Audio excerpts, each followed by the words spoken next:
I was thinking about this speech, what I should say. I figured the best way to keep your attention would be to talk about something, really like juicy Hollywood stuff. Like, I thought I could talk about me and Russell Crowe getting in arguments on the set of American Gangster, but I said, no, you're a group of high-minded intellectuals. You're not interested in that. Or maybe not. I thought about a private moment I had backstage with Angelina Jolie in a dressing room after the Oscars. But I said, no, I don't think so. This is an Ivy League school. And Angelina Jolie half naked in a dressing room. Who wants to hear about that? No one.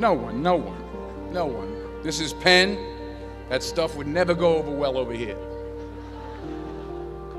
Maybe at Drexel, but not over here.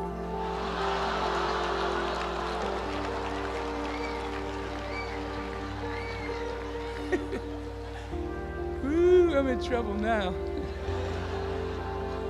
So I was back to square one, feeling the pressure.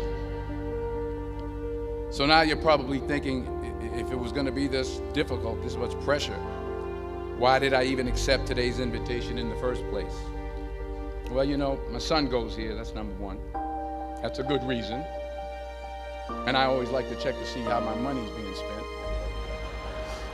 And I'm sure there's some parents out there who can relate to what I'm talking about. Yeah. To everybody upstairs. And there were some other good reasons for me to show up. Sure, I got an Academy Award, but I never had something called a magic meatball after waiting in line for half an hour at the food truck. Yeah.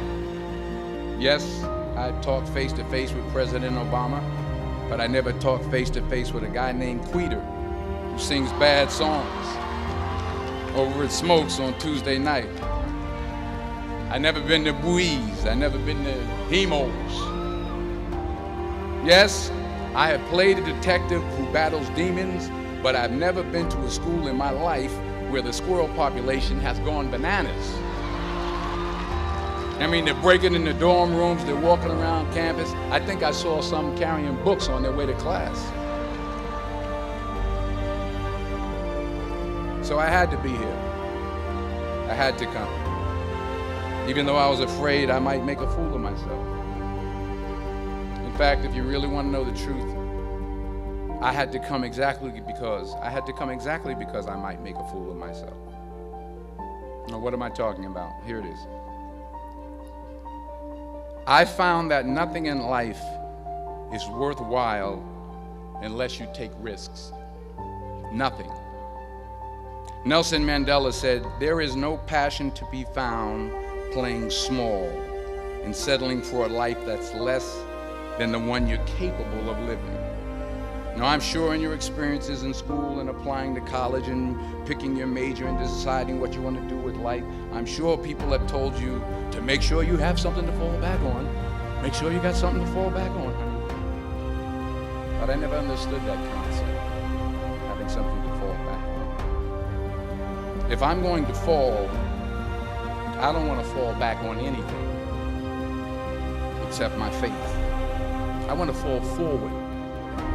I figure at least this way I'll see what I'm going to hit. Fall forward. This is what I mean. Reggie Jackson struck out 2,600 times in his career, the most in the history of baseball. But you don't hear about the strikeouts. People remember the home runs. Fall forward. Thomas Edison conducted 1,000 failed experiments. Did you know that? I didn't know that. Because the 1,001st was the light bulb. Fall forward. Every failed experiment is one step closer to success. You've got to take risks, and I'm sure you've probably heard that before, but I want to talk to you about why that's so important. I got 3 reasons, and you can pick up your iPhones. First, you will fail at some point in your life. Accept it. You will lose. You will embarrass yourself. You will suck at something. There's no doubt about it. And I know that's probably not a traditional message for a graduation ceremony, but hey, I'm telling you, embrace it because it's inevitable. And I should know.